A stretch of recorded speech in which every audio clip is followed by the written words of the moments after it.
الرحمن الرحيم نحمده ونصلي على رسول الكريم أما بعد فأعوذ بالله من الشيطان الرجيم بسم الله الرحمن الرحيم ما أصاب من مصيبة إلا بإذن الله صدق الله العظيم اللهم صل على سيدنا مولانا محمد وعلى آل سيدنا مولانا محمد وبارك وسلم اللهم صل على سيدنا مولانا محمد وعلى آل سيدنا مولانا محمد وبارك وسلم اللهم صل على سيدنا مولانا محمد وعلى آل سيدنا مولانا محمد وبارك وسلم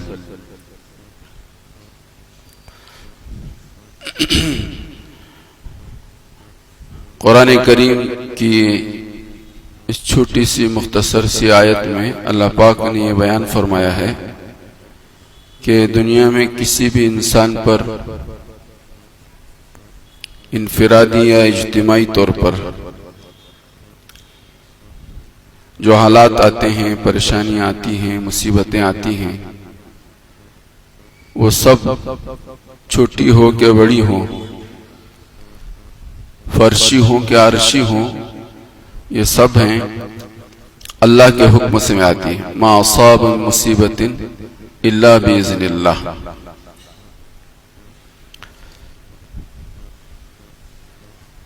جتنی آئی ہیں وہ بھی اللہ کے حکم سے آئی ہیں، اور جو آ رہی ہیں وہ بھی اللہ کے حکم سے آ رہی ہیں، اور جتنی آئیں گی وہ بھی اللہ کے حکم سے آئیں گی۔ اور خصوصیت کے ساتھ جس زمانے میں ہم لوگ اور آپ لوگ جی رہے ہیں، اس زمانے میں پچھلے زمانے کے مقابلے میں زیادہ حالات آئیں گے ایمان والوں پر۔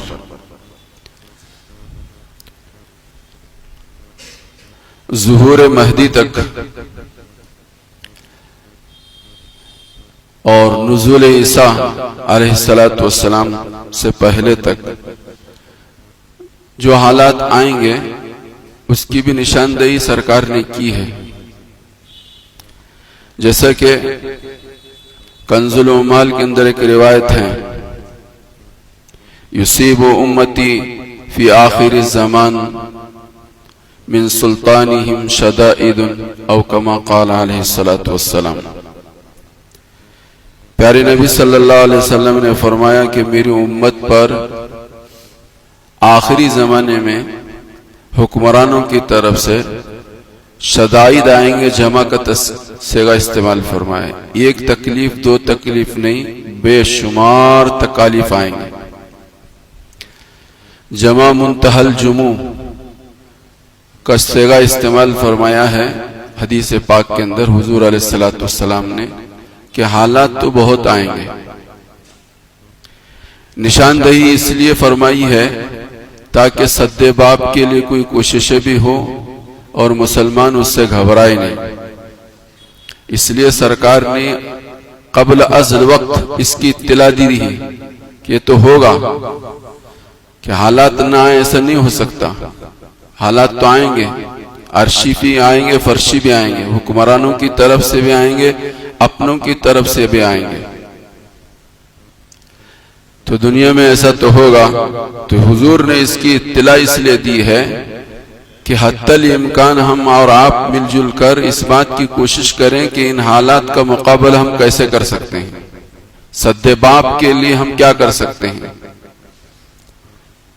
جیسے کہ حضرت یوسف علیہ السلام کے زمانے میں قبل از وقت خواب کے ذریعے سے اللہ پاک نے ایک قیدی کو یہ بات سلجھا دی تھی کہ قحط سالی ہوگی 7 سال۔ ایسا نہیں ہو سکتا کہ قحط سالی نہ ہوگا، قحط سالی تو آئے گی، لیکن اس وقت کے نبی حضرت یوسف علیہ السلام نے اس کا صد باب بتایا، اس کا حل بتایا، اس کی تدابیر بتائے، جس کی وجہ سے حال تو آیا لیکن لوگ پریشان نہیں ہوئے، سب کی مصیبتیں، سب کی پریشانی دور ہو گئی۔ 7 سال تو قحط سالی کے آئے، لیکن اس قحط سالی کے 7 سال کے آنے سے پہلے حضرت یوسف علیہ السلام کی رائے کے مطابق عمل کیا گیا، تو وہ حالات کے آنے کے باوجود مصر کے باشندے پیٹ بھر کھانا کھاتے رہے، سرخروئی کی اور عافیت والی زندگی گزارتے رہے، حالات تو آئے۔ تو سرکار مدینہ محمد عربی صلی اللہ علیہ وآلہ وسلم نے آج سے 1400 سال پہلے آج کے آنے والے حالات کی نشاندہی اس لیے فرمائی ہے کہ دیکھو یہ حالات تو آئیں گے، لیکن اس سے گھبرانا بھی نہیں اور مطمئن بھی نہیں ہونا۔ اب دونوں شکلیں صورتیں ہمارے اور تمہارے سامنے ہیں، ہم گھبرا بھی رہے ہیں اور مطمئن بھی ہیں۔ اطمینان نہیں ہونا چاہیے تھا کہ کچھ نہ کچھ حرکت ہونی چاہیے تھی جس کے نتیجے میں اللہ کی مدد ہوتی اور برکت ہوتی، لیکن اس کے بجائے ہم سب مطمئن ہیں۔ اور دوسری بات یہ ہے کہ سہمے گھبرائے ہیں۔ تو حضور نے جو اطلاع دی تھی وہ اسی لیے اطلاع دی تھی کہ گھبرانا بھی نہیں اور مطمئن رہنا بھی نہیں۔ لیکن یہ بدقسمتی ہے میری اور آپ کی کہ جن وجوہات کی وجہ سے سرکار نے اس کی اطلاع دی تھی انہی وجوہات میں میں اور آپ مبتلا ہو گئے۔ تو حالات پہلے بھی آئے ہیں اور آج بھی آئیں گے، اور اچھوں پر آئے ہیں۔ اکبر بادشاہ کے زمانے میں اپنوں کی طرف سے حالات آئے۔ ابو الفضل الفیضی بہت بڑے عالم تھے، دنیا میں جتنے فتنے اٹھیں گے وہ عموماً علماء کی طرف سے اٹھیں گے۔ وقت کے طبیعت کے بگڑے ہوئے علماء ہوں گے، ان کے ذریعے سے دنیا میں بڑے بڑے فتنے آئیں گے، لیکن ان فتنوں کا سد باب بھی علماء ہی کریں گے۔ مجھے اور آپ کو پہچاننے کی ضرورت ہے کہ کون عالم ایسا ہے جو فتین ہے، حق سے ہٹا ہوا ہے، دین سے دور ہے، اغراض پرست ہے، مطلب پرست ہے، دنیا کی محبت اس کے دل میں رچی اور بسی ہوئی ہے۔ کون وہ عالم ہے کہ جو مخلص ہے اور خوف خدا کے ساتھ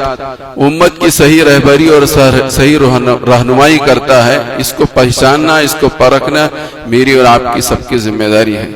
ابو الفضل اور فیضی بہت بڑے عالم تھے، ان کے جوڑ کا شاید کوئی عالم اس وقت ملے، ایسے عالم تھے۔ لیکن بادشاہ اکبر بادشاہ کے مزاج کو پہچان کر انہوں نے شریعت کو، اسلام کو، قرآن و حدیث کو اس طرح سے ان کے سامنے پیش کر دیا کہ اس نے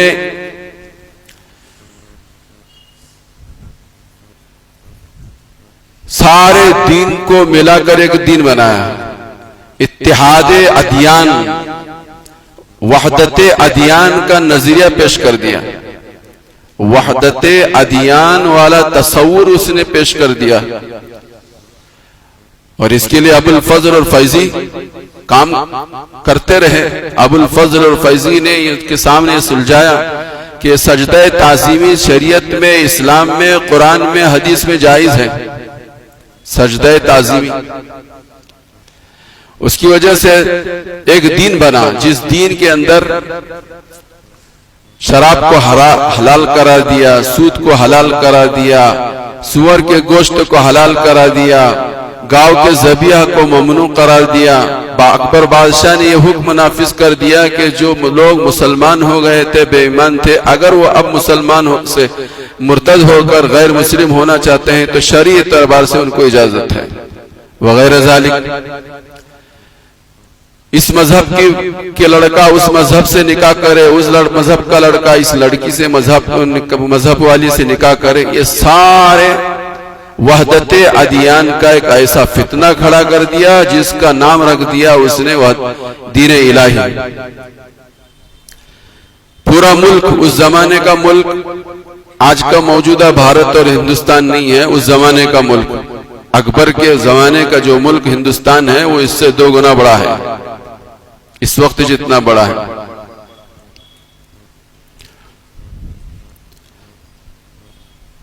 تو اس پورے ہندوستان کے اندر، پورے بھارت کے اندر اس دین الہی کا مقابلے کے لیے صرف ایک فرد فرید حضرت مجدد الفسانی رحمت اللہ علیہ کھڑے ہو گئے۔ علماء نے یہ بات لکھی ہے، ہر 500 سال پر، ہر 100 سال پر ایک مجدد دنیا میں آتا ہے، اور ہر 5 سال کے 500 سال کے بعد ایک بڑا مجدد دنیا میں آتا ہے۔ سرکار مدینہ محمد عربی صلی اللہ علیہ وسلم کی دنیا سے پردہ فرما جانے کے بعد 500 سال کے بعد شیخ عبد القادر جیلانی رحمت اللہ علیہ سب سے 500 سال کے بعد بڑے مجدد بن کر دنیا میں تشریف لائے، اور شیخ عبد القادر جیلانی رحمت اللہ علیہ کے بعد 1000 سال کے بعد مجدد الفسانی رحمت اللہ علیہ ہمارے ملک کے اندر سب سے بڑے مجدد بن کر آئے۔ اب 1500 سال کے بعد سب سے بڑے مجدد بن کر آئیں گے امام مہدی، جس کا سب کو انتظار ہے، تو یہ آخری مجدد ہوں گے، امام مہدی آخری مجدد ہوں گے۔ تو میں یہ کہہ رہا تھا کہ اتنے بڑے ملک کے اندر دین الہی کے نام پر ایک بہت بڑا فتنہ کھڑا ہو گیا، اور اس کے مقابلے کے لیے صرف ایک حضرت مجدد الفسانی رحمت اللہ علیہ سامنے آئے، حالات پر حالات ان کے اوپر ڈالے گئے۔ اکبر کا انتقال ہو گیا، جہانگیر اس کا خلیفہ بنا، اور جہانگیر بھی اپنے پیش رو کے مطابق انہی کے منصب اور انہی کی تقلید میں وہ حالات مجدد الفسانی رحمت اللہ علیہ کے اوپر اس نے بھی اڑالے۔ چنانچہ ایک موقع ایسا آیا کہ شیخ عبد القادر حضرت مجدد الفسانی رحمت اللہ علیہ کو جہانگیر کے دربار میں پیش کیا، اور حضرت مجدد الفسانی رحمت اللہ علیہ نے سجدہ تعظیمی وہ کیسے کر سکتے تھے؟ اس کے جرم کے اندر شیخ عبد القادر مجدد الفسانی رحمت اللہ علیہ کو جیل میں بند کر دیا گیا۔ 2 سال تک شیخ حضرت مجدد الفسانی رحمت اللہ علیہ جیل میں رہے۔ 1000 سال کے سب سے بڑے مجدد ہیں، اور آج ان کو جیل میں بند کر دیا گیا، اور 2 سال کا لمبا عرصہ حضرت مجدد الفسانی رحمت اللہ علیہ نے جیل میں کاٹے۔ لیکن ایک دن جہانگیر اس قلعے کا معائنہ کرنے کے لیے پہنچا تو اس کو خطرہ محسوس ہوا کہ کہیں ایسا نہ ہو کہ ان کے مریدین قلعے سے نکل جائیں اور میرے حکومت کے تختے کو پلٹ دیں۔ اس خطرے کو محسوس کر کے حضرت مجدد الفسانی رحمت اللہ علیہ کو اس نے اپنے ساتھ رکھنا طے کر دیا، تاکہ اس کے اوپر مجدد الفسانی رحمت اللہ علیہ کے برابر نگرانی بھی ہوتی رہے، اور میں روزانہ ان کا معائنہ بھی کرتا رہوں، اور کوئی فتنہ ہمارے خلاف کھڑا نہ ہو جائے۔ تو ہوا ایسے کہ بادشاہ کے لشکر میں قیدی بن کر مجدد الفسانی رحمت اللہ علیہ تھے، اور سارے جنرل اور وہ جو ہوتے ہیں وہ ساری ان کی نگرانی کرتے تھے۔ تو یہ سارے دن بھر جو حکمراں ہوتے تھے، وزیر اور وزراء جو تھے، وہ سب دن بھر بادشاہ کے ساتھ رہتے تھے۔ رات کی تنہائیوں میں مجدد الفسانی رحمت اللہ علیہ کی خدمت میں یہ پہنچ کر ان سے فیضیاب ہوا کرتے تھے، اور انہوں نے یہ سمجھ لیا کہ جو بیان ہمارے سامنے، جو ذہن ہمارا بنایا گیا، جو سوچ ہماری بنائی گئی ہے مجدد الفسانی رحمت اللہ علیہ کے، وہ بالکل غلط ہے۔ حضرت مجدد الفسانی تو ایک اللہ والے مخلص آدمی ہیں، امت کا انسانیت کا درد رکھتے ہیں۔ وہ جتنے کا جرنل تھے اور کرنل تھے، سب کے سب حضرت مجدد الفسانی رحمت اللہ علیہ کے عاشق بن گئے، اور انہوں نے جا کر بادشاہ جہانگیر کے سامنے یہ بات کہی کہ اگر تم اپنی حکومت کی بقا چاہتے ہو، حفاظت چاہتے ہو، تو یہ مرد مجاہد جو کہتا ہے اس کو آپ کو کرنا ہوگا، جب جا کر آپ کی حکومت سنبھلے گی اور محفوظ ہوگی۔ چنانچہ مرتا کیا نہ کرتا، اپنی حکومت کی لالچ میں جہانگیر حضرت مجدد الفسانی رحمت اللہ علیہ کی خدمت میں گیا، اور اس نے کہا کہ حضرت جو آپ چاہیں گے وہ ہوگا،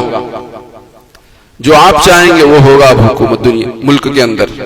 چنانچہ اس کے بعد حضرت مجدد الفسانی رحمت اللہ علیہ نے پورے ملک سے شرک و بدعات کو، رسومات کو، خرافات کو، غلط نظریات کو، غلط عقائد کو، جتنی چیزیں دین الہی کے نام پر اکبر نے شروع کی تھی وہ سب کو ختم کر دیا، اور اس کے بعد ایک بہترین ماحول اس ملک کے اندر بنا۔ تو تنے تنا اکیلے تھے مجدد الفسانی، حکومت سے ٹکر لینے والے اتنے بڑے بادشاہ، اتنے بڑے ملک کے بادشاہ سے مقابلہ کرنے والے اکیلے تھے۔ اللہ نے ان کے لیے راہیں کھولی۔ حضرت مجدد الفسانی رحمت اللہ علیہ نے ایک مکتوب میں یہ بات لکھی ہے کہ جب کبھی بھی ایسے حالات آتے ہیں تو 2 لشکر کام کرتے ہیں، ایک لشکر غزا ہے اور ایک لشکر دعا ہے۔ لشکر غزا جو ہے وہ میدان میں کام کرنے والے ہوتے ہیں، لیکن ان کا وہ مقام نہیں ہے جو مقام لشکر دعا کا ہے۔ علماء نے یہ بات لکھی ہے کہ لشکر غزا کی جب اللہ کی طرف سے مدد ہوتی ہے جبھی جا کر لشکر غزا میدان میں کامیاب اور فتحیاب ہوتے ہیں، اور اللہ کی مدد اور نصرت کو متوجہ کرنے والا جو قافلہ اور لشکر ہے وہ لشکر دعا ہے۔ تو حضرت مجدد الفسانی رحمت اللہ علیہ نے فرمایا کہ لشکر غزا سے بہتر اور افضل جو ہے وہ لشکر دعا ہے، لشکر دعا ہے۔ لیکن مصیبت بڑی ہمارے اور آپ پر یہ مصیبت ہے کہ ہمارے پاس کچھ نہ کچھ 5-10 منٹ نماز کا وقت ہے، دعا کا وقت نہیں ہے ہمارے پاس، دعا کا وقت نہیں۔ دعا سے وہ کام بنیں گے جو ہماری کوششوں اور محنتوں اور اسباب اور وسائل سے کام نہیں بنیں گے، اور اسباب اور وسائل سے بھی کام اسی وقت بنیں گے جبکہ ہمارے اسباب اور وسائل کے ساتھ لشکر دعا کی دعا ہمارے ساتھ ہو، خدا کی مدد ہمارے ساتھ شامل ہو، جبھی ہمارے مسائل حل ہوں گے۔ محمود غزنوی نے سومنات کے قلعے کو فتح کرنے کے لیے ایک بار نہیں انیک بار حملہ کیا، لیکن ہر بار بے ایمان اس کے اوپر غالب ہوتے رہے، محمود غزنوی مغلوب ہوتا رہا۔ تو ایک مرتبہ اس نے ایک اللہ والے کے خدمت میں پہنچ کر یہ درخواست کرنے کے لیے پہنچے۔ ابو الحسن شیرانی رحمت اللہ علیہ کی خدمت میں محمود غزنوی پہنچے، اور ان کے سامنے پہنچ کر انہوں نے کہا کہ حضرت کئی مرتبہ میں اس محاذ پر پہنچا، لیکن ہر مرتبہ بے ایمان دشمن اسلام مجھ پر غالب آتے رہے اور ہم مغلوب ہوتے رہے، دعا فرمائیے کہ کچھ اس مرتبہ جو ہمارے لیے فتحیابی ہو، کامیابی ہو، کامرانی ہمیں ہاتھ لگے۔ چنانچہ حضرت نے اس موقع پر یہ کہہ کر دعا دیتے ہوئے ایک اپنا ایک کرتا محمود غزنوی کو پیش کیا کہ جب کبھی بھی تمہارا لشکر جو مغلوب ہوتا ہوا تمہیں نظر آ جائے تو 2 رکعت نماز پڑھنا، اور یہ اس کرتے والے کے وسیلے سے تم دعا کرنا کہ اللہ یہ کرتے والا تیرے یہاں مقبول ہے تو ہمیں کامیابی عطا فرما۔ چنانچہ محمود غزنوی سومنات کے قلعے کو فتح کرنے کے لیے جب آئے اور بڑی جنگ ہوئی، لیکن ہو یہ رہا تھا کہ لشکر محمود غزنوی کا بھاگ رہا تھا، فرار ہو رہا تھا، مغلوب ہو رہا تھا۔ جب اس حالات کو، نزاکت کو محمود غزنوی نے پرکھا اور سمجھے تو فوراً وہ ان کی شیخ خراسانی کی بات یاد آئی اور 2 رکعت نماز پڑھ کر یہ دعا کی کہ اللہ اب اس کرتے والے تیرے یہاں مقبول ہے تو ان کی برکت سے، اس کرتے کی برکت سے ہمیں کامیابی عطا فرما۔ چنانچہ لمبا واقعہ ہے، سومنات کا قلعہ جو فتح ہوا اور مال کی ریل پیل ہوئی اور بہت ساری چیزیں ہیں۔ اس کے بعد پھر دوبارہ محمود غزنوی حضرت کی خدمت میں پہنچے اور یہ سارا کارگزاری سنائی تو محمود غزنوی سے شیخ نے پوچھا تھا کہ تم نے دعا کیا کی تھی؟ تو انہوں نے کہا کہ یہ قلعہ فتح ہو جائے۔ تو انہوں نے کہا کہ تم بہت ہی چھوٹی دعا کی، اگر اس موقع پر تم یہ کہتے کہ یا اللہ دنیا کا فاتح مجھے بنا دے تو اس وقت اللہ پاک تمہاری اس دعا کو قبول کرتے اور دنیا کے تم فاتح بنتے۔ تم نے بہت مختصر سے چھوٹی سی دعا اللہ کے سامنے پیش کر دی۔ تو کئی مرتبہ لشکر غزا نے حملہ کیا، مقابلہ کیا، لیکن محمود غزنوی کو فتح یابی نصیب نہ ہو سکی، اور ایک مرتبہ اس کرتے کے ذریعے سے، اس کرتے کے والے کی برکت کے ذریعے سے اللہ سے دعا کی۔ تو میرے بھائیوں، بزرگوں، دوستو، قرآن کریم کے اندر، حدیث کے اندر بار بار جگہ جگہ یہ بات فرمائی گئی ہے کہ دعا مخ العبادہ، دعا جو ہے عبادتوں کا مغز ہے۔ اس وقت خصوصیت کے ساتھ بہت زیادہ ہمیں دعاؤں کا اہتمام کرنے کی ضرورت ہے۔ حالات دن بدن پیچیدہ ہوتے چلے جا رہے ہیں اور چھوٹوں پر بھی بڑوں پر بھی حالات آ رہے ہیں۔ مولانا کلیم صدیقی صاحب دامت برکاتہم، اللہ ان کی عمر میں برکت عطا فرمائے، بڑے متحرک، بڑے فعال، بڑے مخلص اور بڑے دین کا کام کرنے والے، غیروں میں ماشاءاللہ بہت کام ان کا رہا ہے۔ لیکن ایک غلطی ہمارے اور آپ سے ہوتی رہتی ہے اور ہمیشہ ہوتی رہی ہے کہ ہم کام کریں، ہمارے کام کا چرچا، تذکرہ اور تبصرہ نہیں ہونا چاہیے، جس کی وجہ سے ہمارے اوپر حالات اور پریشانیاں آ رہی ہیں۔ ہمارے بڑے مولانا کلیم صدیقی صاحب سے بھی یہ بات کرتے رہے، اور جو لوگ اس فیلڈ میں کام کر رہے ہیں ان سے بھی ہمارے بڑوں کی برابر گزارش رہی ہے کہ بھائی کام بہت ضروری ہے، لیکن کتنا ضروری ہے اس سے زیادہ اس کو صیغہ راز میں رکھنے کی ضرورت ہے، اس کو صیغہ راز میں رکھنے کی ضرورت ہے۔ صیغہ راز میں نہ رکھنے کی وجہ سے حالات آ رہے ہیں۔ تو حضرت مولانا کلیم صدیقی صاحب آج کل وہ پولیس کی حراست میں ہیں اور ان کو گرفتار کر لیا گیا ہے، بہت بڑا المیہ ہے۔ اور یہی ایک المیہ نہیں، آج ہی نیوز خبر ملی آسام کے اندر 800 مکانات کو غیر قانونی بتلا کر ان کو آج ختم کر دیا گیا، گرا دیا گیا۔ وہ جتنے 800 مکانات تھے سب کے سب مسلمانوں کے، سب مسلمانوں کے۔ تو یہ حالات تو آ رہے ہیں اور آئیں گے، جیسے کہ میں نے پہلے کہا ان حالات سے گھبرانا نہیں، لیکن گھبرانے کا مطلب یہ بھی نہیں ہے کہ مطمئن ہو جائیں، اطمینان بھی نہیں ہونا چاہیے اور گھبرانا بھی نہیں چاہیے۔ اس کے سدے باب کے لیے مجھے اور آپ کو کوشش کرنی چاہیے۔ ان کوششوں میں کوشش دعا ہے، دعا کا اہتمام ہم سب کے یہاں بہت ہونا چاہیے، ہر چھوٹا بڑا دعا کا اہتمام کریں۔ اور دوسری چیز، اورنگزیب رحمت اللہ علیہ ہمارے اس ملک کے بہت ہی بڑے بادشاہوں میں اور بہت ہی متقی پرہیزگار بادشاہوں میں گزرے ہیں۔ ان کی زندگی، اتنے بڑے ملک کے بادشاہ، لیکن ان کی زندگی کی سادگی اٹھا کر دیکھیں تو حیرت ہو جاتی ہے ہم سب کو کہ اتنے بڑے ملک کا اتنا بڑا بادشاہ کہ جن کی حکومت کے زمانے میں پورے ملک کے ایک کونے سے لے کر دوسرے کونے تک کوئی بھیک مانگنے والا نہیں تھا۔ ایسے خوشحالی اورنگزیب رحمت اللہ علیہ کے زمانے میں اس ملک میں تھی، کوئی بھیک مانگنے والا نہیں تھا۔ لیکن حضرت پر گزر بسر یہ تھا کہ قرآن کریم لکھتے تھے اور اس کو ہدیتاً فروخت کرتے تھے، اس میں ملنے والی رقم کے ذریعے سے اپنا گزارا کیا کرتے تھے۔ اور گزارا کیا تھا؟ بغیر نمک کے یا نمک کے روٹی تھی، وہی روٹی کھاتے تھے، اسی پر ان کا گزارا تھا۔ آج ہم سب کے لیے بھی ضروری ہے کہ کفایت شعاری الاقتصاد نصف المعیشہ،